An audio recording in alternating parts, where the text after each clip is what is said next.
Welcome to Amazing Business Radio with best-selling author and customer service and business expert, Shep Hyken. Shep will talk with some of the smartest thinkers in business to help make you more successful in your professional and personal life. This is Amazing Business Radio with Shep Hyken. Hello, everybody. It's Shep Hyken here. We're back with another episode of Amazing Business Radio. We have a great guest today. We are going to be talking with Chris Mefford, who is co-authored a book with Kyle Bucket, a Navy SEAL, who they just wrote this book on leadership, and it's titled Leadership Is Overrated: How the Navy SEALs Create Self-Leading Teams That Win. And we're going to take all of this, apply it to the customer service and experience space.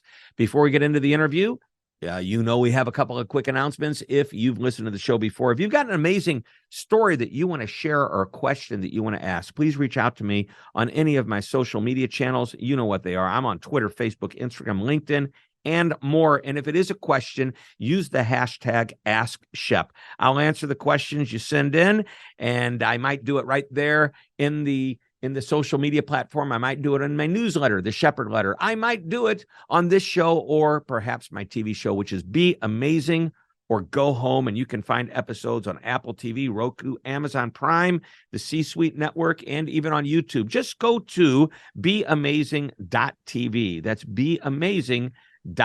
All right, let's get into our interview. Chris, welcome to the show. Hey, I'm glad to be here. Thanks for having me. Well, I'm glad you're here. We're going to be talking about your new book, Leadership Is Overrated: How the Navy SEALs and Successful Businesses Create Self-Leading Teams That Win. So first of all, I'm going to make a prediction. The book's coming out right about the time this episode is released. I predict, just with the title, Leadership is Overrated, right away, that catches me. Okay, what does that mean? And, the fact that Navy SEALs are involved. You're the co-author with Kyle Bucket, and the two of you have written this fantastic book. And we're going to kind of take it to the angle of how we treat the people internally as leaders is the way they're going to treat customers on the outside of the company. What's happening on the inside is felt by the customer. So, Chris, I'm excited. Tell us a little bit about what you do and why you decided to write this book with a Navy SEAL. Well, I'll tell you, first off, Kyle and I met at a business conference breakfast. I showed up. There was only one seat. I ended up sitting next to him. I had just moved out here to San Diego. And is the reason nobody was sitting next to him is because they knew what he did and they were scared? No, to Kyle's credit, I didn't know what he did until after our second meeting. We started talking about marketing and business, and he said he liked marketing and we should grab coffee. And so we grabbed coffee, and he was actually at that point, I discovered he was getting ready to transition out. He was about a year and a half from retirement at that point. And we met again. The second time I followed up with him and said, let's grab lunch. And then he told me, because he told me he was in the Navy, but he didn't really say what he did. As you learn, people who are really in the special forces rarely tell you what they do immediately. And then, he's like, I'm Special Forces, I'm a Navy SEAL. And we just started a friendship. And I said, the Navy SEALs have always fascinated me. I said, not for typically what everyone else is completely fascinated, your tough nature and the missions you take on. But I'm fascinated by how you create a culture that's so sustainable, that's world-class, that everyone thinks is amazing and knows is amazing. And how do you get people in? How do you keep that culture high? How do you keep the bad people out? I mean, it surely can't just be 1 week of hell that you put people through. And we started having this discussion, and, he started asking me questions. You worked at a couple of great companies that have been voted best place to work. What is it you guys do that does the same? And I was like, this is good stuff. We should do a book around this kind of thing. And that's how it all ended up. That's how. And now you are partners in a consulting firm, Culture Force, helping companies create the culture that is probably somewhat emulating that Navy SEAL culture. Yes, well, we don't put people through surf training, and we don't fire guns off in the middle of the night to keep them sharp. But there is you don't make them swim till they're almost dead and then bring them back to life. No. Kyle has a great story I'll share. He's like, I joined the Navy SEALs because I loved water and I wanted to be around that and shoot guns. And I ended up spending 20 years in the desert through his campaigns, Afghanistan, Iran. But yeah, no, we help companies come around and figure it out. I worked for companies that were not considered best places to work. And I was always like, man, do the people here know it doesn't have to be this way? You can change up just a few things in the entire culture of the organization, the vibe, the energy of the place will shift immediately. And yet we go to work and we just have this expectation. The boss is a jerk because all my friends work for jerks. My family all work for jerks and maniacal leaders. And that's just the way it is. And I'm just a cog in this wheel. And so I go into work every day. And it doesn't have to be that way. Shep, the one thing I want to bring out in this book that Kyle and I were adamant about is we don't want to write another book on culture, on leadership. We want to talk to you about the specific financial losses that are involved when companies don't thrive and don't put intentionality towards, creating a safe place for their team to feel engaged, empowered, and to work at their peak. And the financial cost is tremendous. And so give us some examples. Yep. Yeah. Every single chapter in this book is tied to the finances. When we talk about empathy, we say, hey, empathy is $1 billion industry that's lost every year when you demotivate your team. When we talk about service, here's what's lost. When we talk about you having a workforce that's not engaged, here's what's lost. And we pull the numbers together, we pull revenues together, we pull examples together. And we'd like to tell lots of stories. We were both pretty sure we didn't want to write a book where we just talk about what he and I have been through, which is definitely woven in there, but we've got stories in there from Mother Teresa to Aretha Franklin to 19th century explorers to Icelandic soccer. We wanted to make it a really interesting read, a good book that people thought was a fascinating read, but also very useful. All right. I'm a music guy. Aretha Franklin, share with me the story to entice our listeners to want to go out and buy this book. Sure. Before Aretha really, really hit it big, everyone knew she had a big voice, and she had married her husband, and they had set wicked up a guy. time. Wicked Guy, definitely. And the story relates to that. She had scheduled time in the studio, and the studio director and her husband got in a fight. So the guy who's trying to run the studio where Aretha Franklin and her musicians are trying to create amazing music is in a fight with Aretha Franklin's husband, who got drunk that night and yelled at the studio guy because they weren't doing it the way he wanted it. And the studio guy said, it's my studio. And so they shut the production down. They showed up the next day. There was a note on the door that said, studio closed. So Aretha got her band together and they went to New York without her husband and without the studio manager. And they started to create music that was obviously Aretha Franklin-esque, world class. And, and it was when we let leaders get their egos involved, you prevent your team from creating magical music and coming together to create world-class stuff. And when our egos are involved and leaders get in the way, sometimes everything gets broken. And there's a lot of organizations out there who say, man, I wish I could figure this out. And yet they're the problem. The truth of the matter is, statistically, about 70% of the people in the workforce surveyed, whether they're in England or whether they're in Idaho, say that they're disengaged at the office. Yes. But the truth of the matter is 30% of bosses only feel that way. So 70% of bosses feel like their team's fully engaged. So they don't think they're the problem. Yeah. And that gap is something that could kill you. By the way, we have same types of measurements of executives saying they provide great customer service. And when you go out to their customers and ask them the same question, this huge gap is like, no, they don't, says the customer. And there's probably many times a 60-70% gap from what reality is versus what leaders believe. And I think what you say is so crucial. And two things that you say. Number one is, the number in your head is not reality. Okay, so go get the real numbers and make your decisions based on raw and real data. And the second thing is, to your point, the ego is so important. I had an employee here that I offended, didn't realize I offended her. And we talked about it. She was ready to quit over this. And I think it was, I believe, a total misunderstanding and her blowing it completely out of proportion.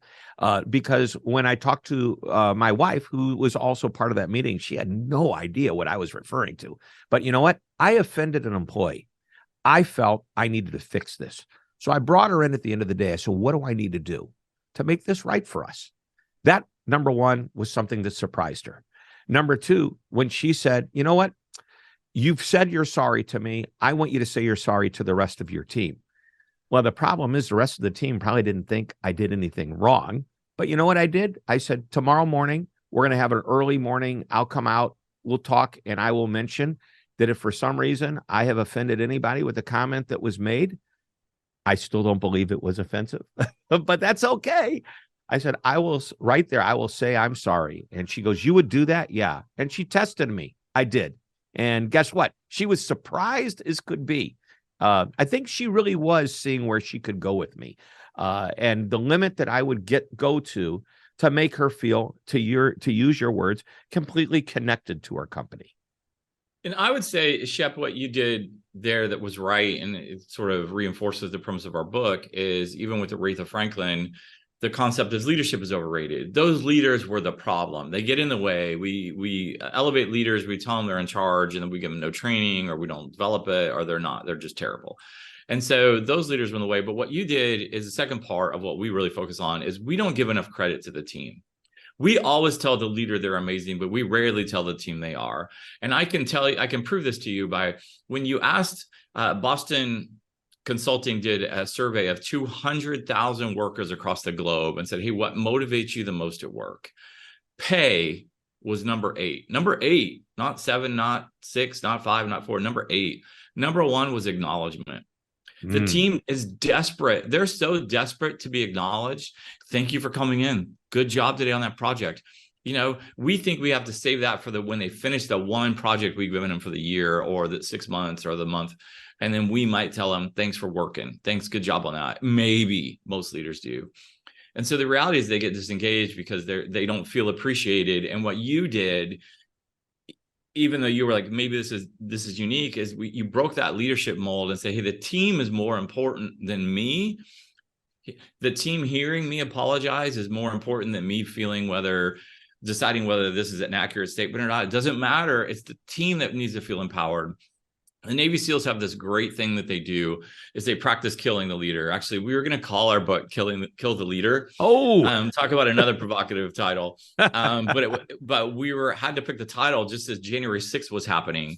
When they were storming the castle, and Harper, our publisher, was like, "Oh yeah, we do not think that's a good strategy." So we made it chapter 1. But and by the way, for those in the other part of the world that are wondering what's January 6th, that was when. Basically, our president, who was going out of office, said no. There was a riot, basically, at the White House. Many people arrested, many years of prison time being spent for the ones that said, no, we're going to try to overthrow the new government. And it was great. That's the easiest way to explain it. So, yeah, definitely not the right time to suggest kill the leader for a title. Yes. But we made it chapter 1. And the premise is this. The SEALs don't often pick the leader of the mission as the highest ranking officer. Sometimes they do, for sure, but it's usually the person with the most experience pertaining to what they need to do or where they're going to go.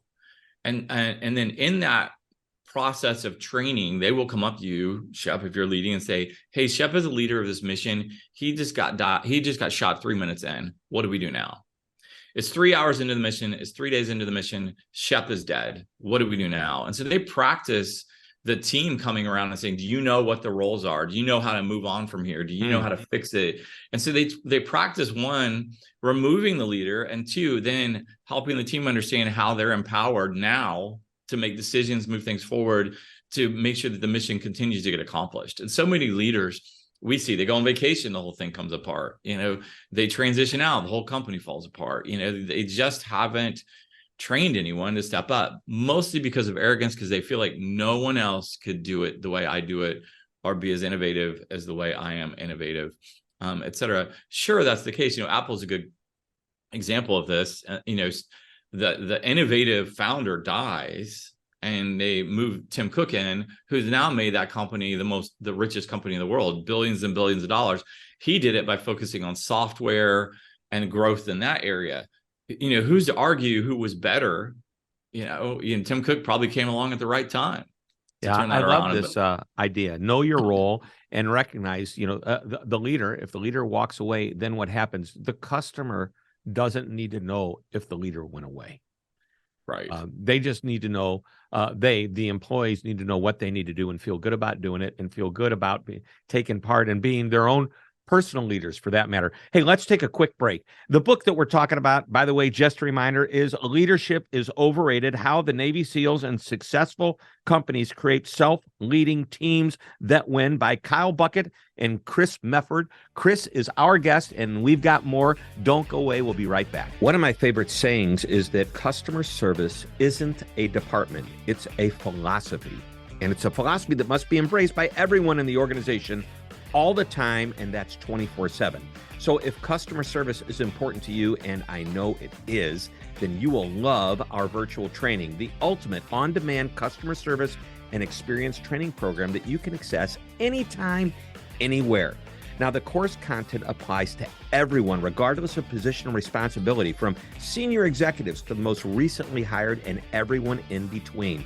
You'll discover tips, ideas, and strategies that won't cost your company a fortune, but will produce what I call moments of magic, those positive experiences, and it will happen at every level of your organization. So go to Customer Service VT. That's V as in virtual, T as in training. That's customerservicevt.com. It's time to get customer focused. You're listening to Amazing Business Radio with best-selling author and customer service and business expert, Shep Hyken. We are back on Amazing Business Radio. We are talking to Chris Mefford, who is the co-leader of the Culture Force and has also written this amazing book that we've been talking about, Leadership is Overrated.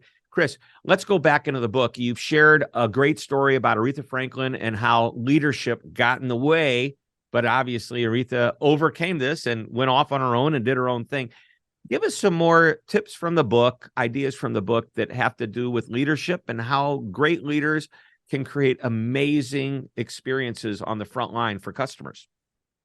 Sure. I'll start with just a quick stat and then a great story from Waterston's bookstore. First off, we spend almost $300 billion a year worldwide on leadership development, and year after year, survey after survey, 300 billion.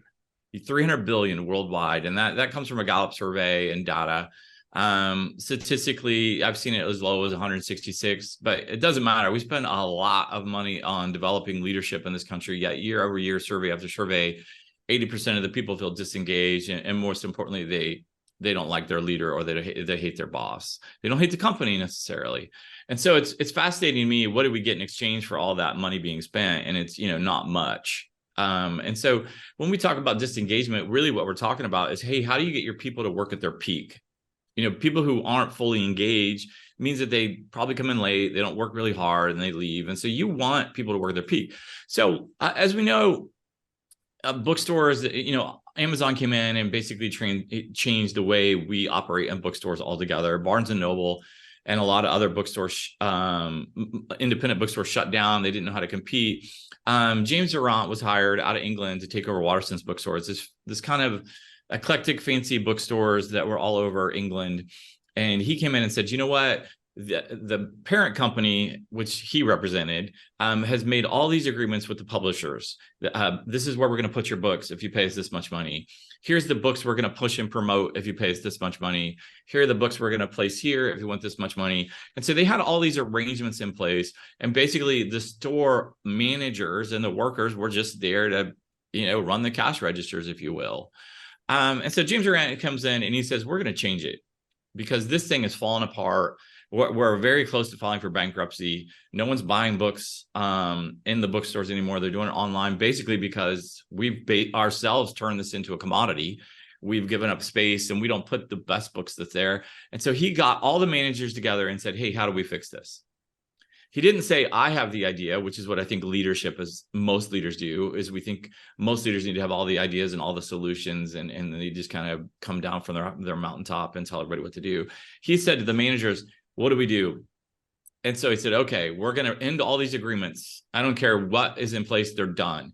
As a manager, whatever books are selling in your bookstore and people are asking about the most, I want you to promote those and put those in the prime space. All this little trinkety stuff that's up at the front, these little coffee table books and stuff, put them out. We're getting rid of it all. We're going back to a bookstore. We want you to hire individuals. I don't care if they have a single bit of retail experience, but all I care about is how well read they are. And I want those people to wander the store and talk to our customers about books. And then finally, I want everybody who's written a book in our store that works for us to write a review, a handwritten review on a note card. I want you to stick it under the books. Everyone that's read a book. Right. Yeah. You said written. Well, whatever books you've read. Right. Yep. Mm-hmm. And so instead of so it became a very sincere, genuine, thoughtful place to work.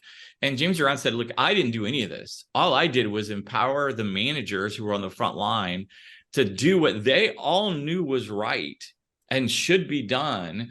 But us people up here in corporate, we were too busy trying to strike deals with the publishers to get our money on the front end versus taking care of our customers on the back end, and our customers suffered as a result of that. So I'm gonna shut this down, and we're gonna focus back on our customers. But I'm not gonna do it. I'm gonna empower all the local managers to do this on their own, and I gave them the freedom to run their stores with the parameters of do what you think is best and what is selling, and talk about it. And things took off. I'll tell you what, it took off so much, and it was so successful that somebody noticed. Barnes and Noble noticed here in America, and they said, hey, do you want to come work for us and do the same thing? And so they hired James Durant away from Waterston's to come here. But the message here is, as a leader, your team knows what to do. Your team knows what to do. Get out of their way. And I think a lot of leaders feel like they do that. Shep, what they really do is they give all the authority, and they think they've told their team that they've given them that, or rather they give them the responsibility to do it, but they don't give them the authority to make decisions. So those managers had the responsibility of running the stores, but they weren't given any authority to do what they knew what was right or how to fix the problem. And that's where I think the massive disconnect between leaders are and customer service.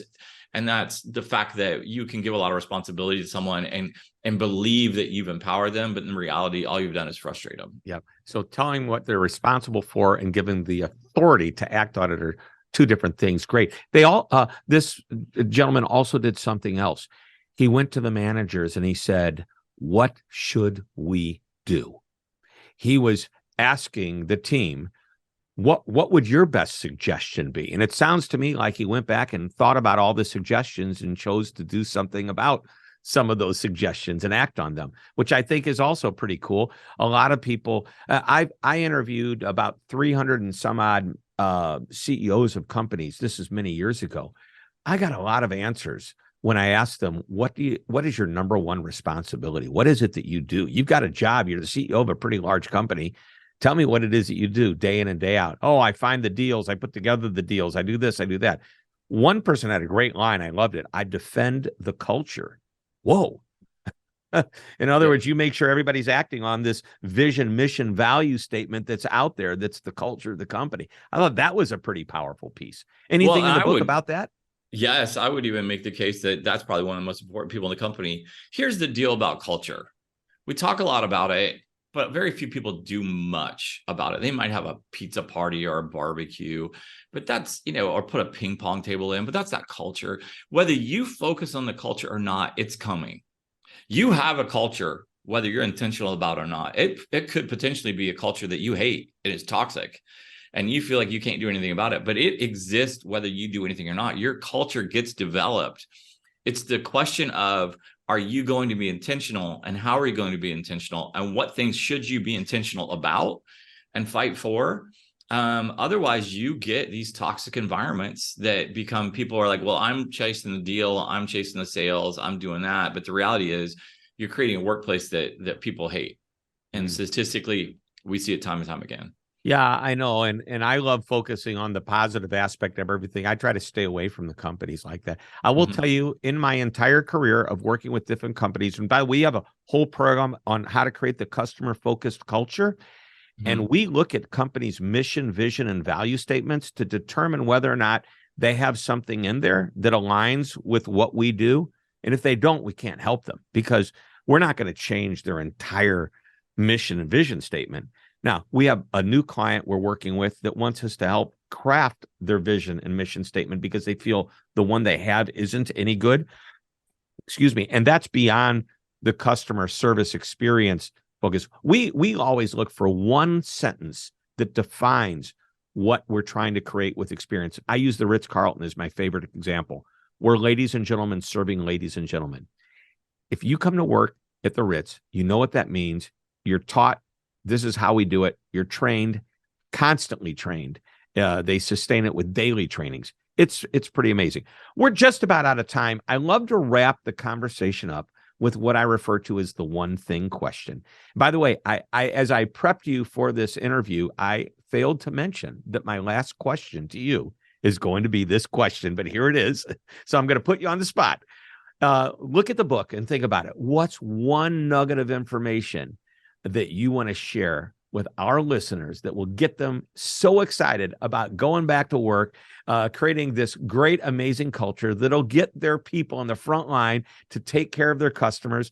And let's make it a tip that comes straight out of the book, so we entice them to buy the book as well. You bet. You bet. I think that the biggest tip is two things. If I can say, answer your one question with two suggestions. You can do three. That's the kind of guy I am. Is good. Is one we've hit on. Your team is desperate for acknowledgement. And when you pour into your team and invest into your team will pour into your customers and clients. And when you don't acknowledge your team and you don't pour into them and you're not doing it to the point where you're almost obnoxious, then they're not going to do the same for your customers or clients. And so this idea that, you should be happy you have a job or you work here is just a terrible idea. It's a terrible strategy. You need to go in and tell your team, if you're not very good verbally, write it down, send them a card, write them a note, send them an email, whatever it might be, do it in a staff meeting. People want to feel encouraged. And if you do that, you'll see them pour into your team even more so. They'll be excited to get into the office every day. They'll be excited to work. And then the biggest thing I like to throw it there, it's probably one of the reasons, we talk about this, Shep. Why doesn't everybody do this? If this generates revenue and it leads to happier team members, and happier team members generate more opportunities, and they think they're more innovative. And so why doesn't everybody do it? Well, the truth of the matter is, because it takes time, it takes emotional capital. If I just tell you something to do, that doesn't take much, but I have to pour into you and tell you good job and concentrate on what you're doing. It takes emotional capital and it becomes a little bit of exhausting. And so a lot of people just pull out after a while. But the truth of the matter is, you don't become a Navy SEAL in 1 week of hell. You become a Navy SEAL over 2 years of consistent training and development. And so we're always looking for this get rich quick scheme. Hey, how do I do this quickly? How do I show up tomorrow and fix it? The truth of the matter is, you have to be committed to this, and you have to be committed to focusing on sales, focusing on service, focusing on your team. And then and only then will you start to see transitions happen within your culture and your organization that will be transformative, and you'll hit your goals and you'll hit your revenue structures in a way that you never thought was possible. Wow, I love it. And so the first one, acknowledgement, makes total sense. The second one is a commitment, recognizing it's not going to take a moment. It's going to take many moments, sometimes in the Navy SEAL world, as long as 2 years to turn out that elite performer who's there to protect us and serve us and serve our country. So, by the way, love your ideas. I love the book. The title of the book, again, it's Leadership Is Overrated by Kyle Bucket and Chris Mefford. Chris, you have been an amazing guest. This is why we call this Amazing Business Radio. Thanks for being here. Thanks for having me, Shep. All right, everybody, that wraps it up. Another episode, and we will be back next week with another interview. So please tune back in. And until that time, this is Shep Hyken reminding you to always be amazing.